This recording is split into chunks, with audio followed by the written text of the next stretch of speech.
Saya di dunia ini yang pantas pemimpin Indonesia ya, yang pantas jadi musuh saya cuma satu, Mas. Siapa itu? Pak Harto. Mendiang Gus Dur atau yang memiliki nama lengkap Kiai Haji Abdurrahman Wahid hingga kini masih dikenal sebagai sosok tokoh bangsa yang senantiasa cinta tanah air. Ketika beliau masih hidup, pernyataan yang terkadang tegas, lugas, nyeleneh seringkali baru diketahui maknanya setelah beberapa waktu kemudian. Selain sebagai sosok ulama besar, Gus Dur mendapat julukan sebagai Bapak Pluralitas Indonesia karena menjadi presiden untuk segala umat yang beragam di tanah air. Selain memiliki keilmuan agama tinggi dan humoris, banyak yang mempercayai Gus Dur memiliki keahlian mampu meramalkan masa depan. Terbukti cukup banyak ucapan-ucapan mantan ketua PBNU tersebut yang terbukti menjadi kenyataan. Sejumlah tokoh memberikan kesaksian ucapan-ucapan Gus Dur yang terbukti benar-benar terjadi. Lantas, apa sajakah ucapan-ucapan Gus Dur tersebut mengenai masa depan dan akhirnya terbukti menjadi kenyataan? Terima kasih.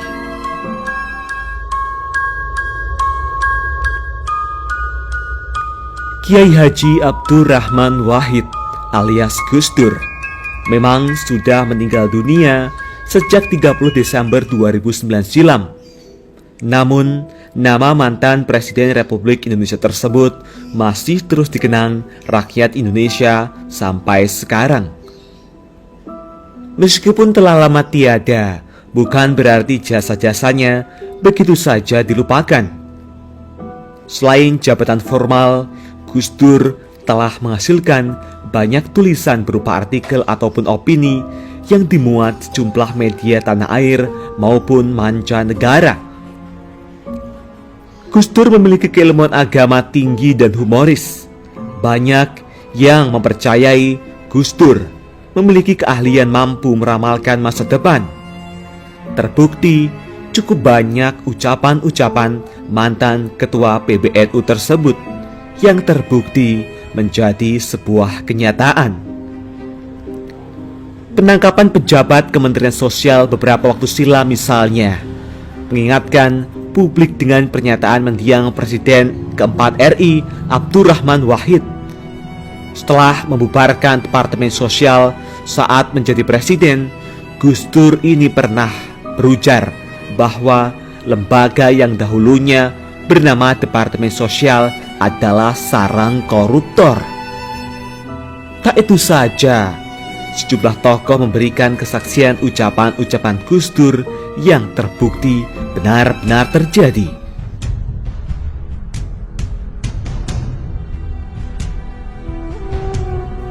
Sebelum jauh melangkah mengenai apa sajakah ucapan atau ramalan Gus Dur yang benar-benar terbukti, mari kita sedikit selayang pandang mengenai Kiai Haji Abdurrahman Wahid.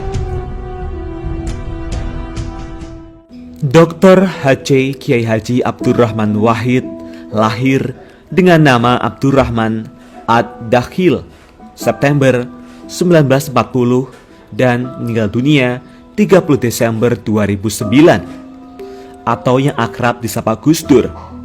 Adalah tokoh muslim Indonesia dan pemimpin politik yang menjadi Presiden Indonesia yang keempat dari tahun 1999 hingga 2001. Beliau menggantikan Presiden B.J. Habibie setelah dipilih oleh Majelis Permusyawaratan Rakyat hasil pemilu 1999. Penyelenggaraan pemerintahannya dibantu oleh Kabinet Persatuan Nasional masa kepresidenan Abdurrahman Wahid dimulai pada 20 Oktober 1999 dan berakhir pada sidang istimewa MPR pada tahun 2001. Tepat 23 Juli 2001, kepemimpinannya digantikan oleh Megawati Soekarno Putri setelah mandatnya dicabut oleh MPR. Beliau lahir dengan nama Abdurrahman Ad-Dakhil. Ad-Dakhil berarti sang penakluk. Kata Ad-Dakhil tidak cukup dikenal dan diganti nama Wahid, dan kemudian lebih dikenal dengan panggilan Gus Dur. Gus adalah panggilan kehormatan khas pesantren kepada seorang anak kiai, yang berarti abang atau mas. Gus Dur adalah putra pertama dari 6 bersaudara. Wahid lahir dalam keluarga yang sangat terhormat dalam komunitas Muslim Jawa Timur. Kakek dari ayahnya adalah Kiai Haji Hashim Asy'ari, pendiri Nahdlatul Ulama atau NU. Gus Dur secara terbuka pernah menyatakan bahwa ia memiliki darah Tionghoa. Abdurrahman Wahid mengaku bahwa ia adalah keturunan dari Tan Kim Han yang menikah dengan Tan Alok, saudara kandung Raden Patah atau Tan Engwa, pendiri Kesultanan Demak. Lantas, apa sajakah ucapan-ucapan Gus Dur yang akhirnya terbukti menjadi kenyataan itu sendiri? Mari kita ulas satu persatu. 1. Prediksi Soeharto lengser dari kursi kepresidenan. Menurut seorang tokoh Islam Indonesia, Kiai Haji Bukhari Masruri, dalam satu waktu Gus Dur pernah menceritakan bahwa Soeharto akan mundur dari kursi orang nomor 1 di Indonesia. 11 bulan sebelum Soeharto jatuh, saya, Gus Dur, Mustafa Zuhad, Toha pengurus NU Jogja membicarakan berbagai masalah.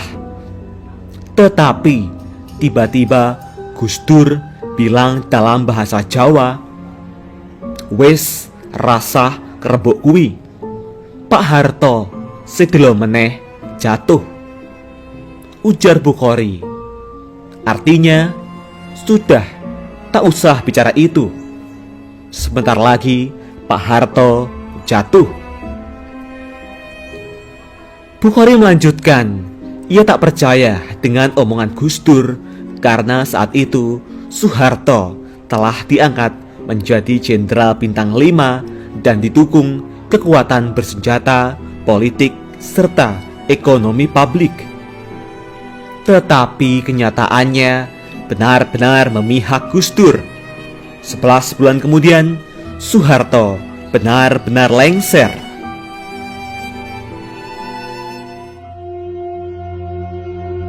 Kedua, prediksi dirinya sendiri jadi presiden.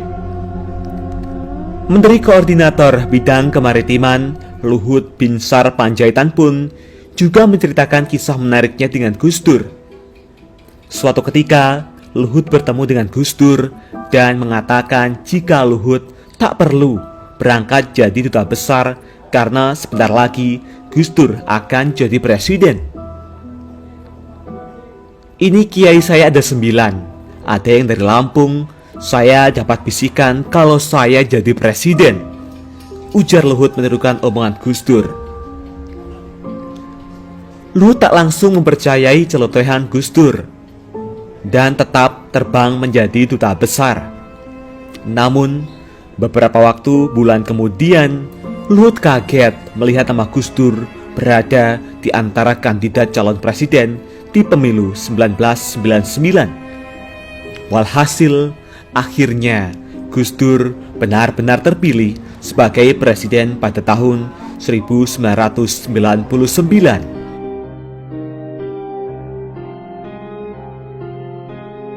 Ketiga, pelengseran dirinya sebagai presiden.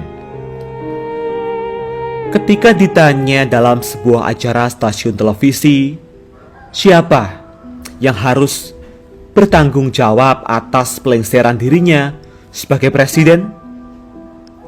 Gus Dur menjawab, besok-besok akan terbukti oleh bangsa ini sendiri. Gus Dur saat itu menyebut nama 2 tokoh nasional, dan kenyataannya belakangan dari buku menjerat Gus Dur yang ditulis Firdika Rizky Utama menjawab semuanya. Nama-nama yang menjadi dalang pelengseran Gus Dur pun terungkap dalam buku itu.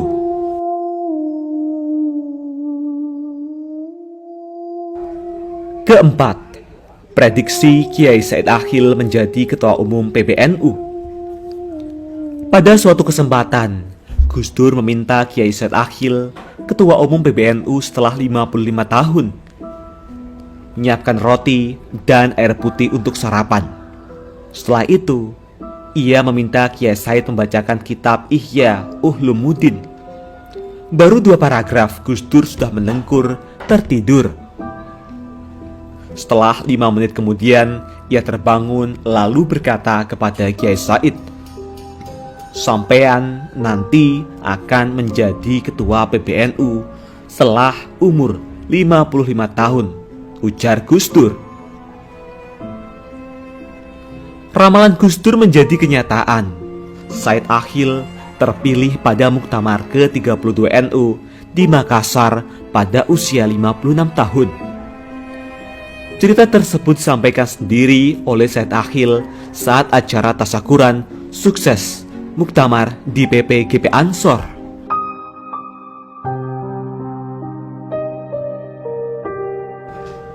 Kelima, prediksi Jenderal Sutarman jadi Kapolri.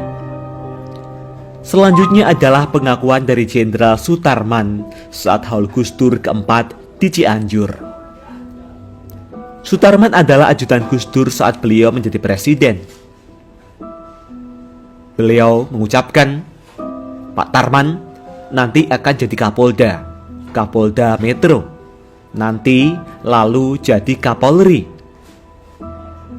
Alhamdulillah, apa yang diucapkan beliau terlaksana betul, ujar Sutarman.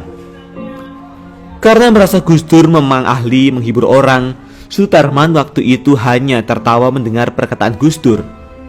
Jangankan menjadi Kapolri, bermimpi saja ia mengaku tidak pernah. Faktanya, tanggal 23 Oktober 2013, Sutarman benar-benar dilantik menjadi Kapolri oleh Presiden Susilo Bambang Yudhoyono.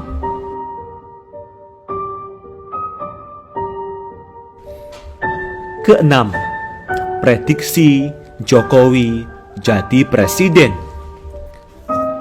Gus Dur juga disebut-sebut pernah memprediksi Joko Widodo akan jadi presiden. Padahal saat itu Jokowi masih menjabat sebagai wali kota Solo. Saya masih ingat tanggalnya 8 Januari 2006. Gus Dur hadir di Solo dalam acara Dengake Sangkaguru Nusantara untuk menyampaikan orasi, ujar Husain Syifa, koordinator Gus Durian Jawa Tengah. Menurut Husain Syifa, saat itu sebelum orasi Gus Dur, dialog bersama Kiai Haji Muslim Rifai atau Mbah Lim. Dan Jokowi saat itu baru sekitar 6 bulan jabat wali kota Solo.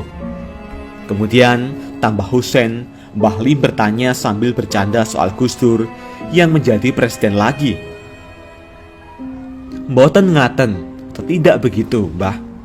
Siapapun yang dikendaki rakyat termasuk Pak Jokowi ini, kalau dia jadi wali kota ya bagus, kelak juga bisa jadi presiden, terang Husain.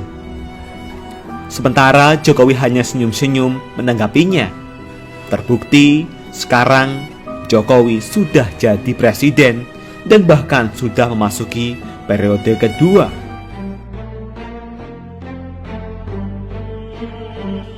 Ketujuh, prediksi Ahok jadi gubernur.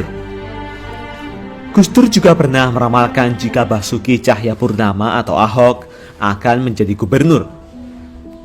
Hal itu disampaikan Gus Dur kepada Ahok saat pemilu di Bangka Belitung. Orang Cina nggak bisa jadi gubernur, Gus. Gus Dur kasih semangat, ikut kampanye, ujar Ahok di acara Rosi Kompas TV. Kemudian, menurut Ahok, Gus Dur malah menyeloteh bahwa Ahok bukan hanya mampu menjadi gubernur, namun menjadi presiden pun bisa. Alhasil, Ahok menduduki posisi gubernur DKI Jakarta setelah Jokowi terpilih sebagai presiden tahun 2014. Kedelapan, DPR seperti Taman Kanak-Kanak. Kejadian ini terjadi ketika Gus Dur dimintai pertanggungjawaban oleh DPR. Di hadapan wakil rakyat dengan lantang, Gus Dur mengatakan bahwa DPR seperti taman kanak-kanak. Jika dilihat keadaan sekarang, banyak memang mengatakan benar. DPR ibarat taman kanak-kanak, mulai dari kegiatan jalan-jalan, kunjungan kerja ibarat anak TK yang senang tamasya, belum lagi rebutan proyek seperti anak TK berebut mainan.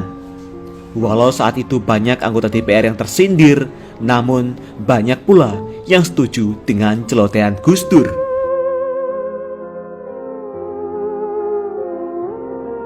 Nomor 9. Skor Piala Dunia. Ketika muda, Gus Dur sangat menyukai permainan sepak bola. Gus Dur muda beberapa kali menulis di sumpah majalah dan koran dan menganalisa pada sejumlah pertandingan sepak bola. Uniknya, Gus Dur pernah memprediksi skor pertandingan sepak bola antara Brasil dan Skotlandia pada ajang Piala Dunia tahun 1998, yakni akan berakhir 2-1 untuk Brasil. Walhasil, prediksi sangat tepat sasaran. Brasil memang menang dengan skor sesuai prediksi Gus Dur.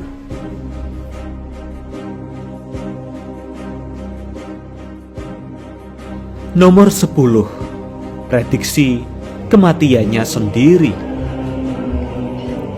Ini merupakan percakapan Gus Dur dengan Prof. Soehardi yang merupakan guru besar UGM dan pernah menjadi dirjen di Departemen Kehutanan di era Gus Dur menjadi presiden. Di ruang ICU beberapa hari sebelum wafat, Gus Dur berkata, "Saya titip bangsa ini, tolong ikut dikawal Pansus Senturi di DPR. Besok Kamis, saya akan pulang ke Tebu Ireng dengan diantar banyak orang. Saya sudah ditunggu oleh ayah saya di sana." Kamis kemudian, Gus Dur akhirnya meninggal sesuai perkataannya kepada Soehardi. Pemakamannya pun dihadiri puluhan orang.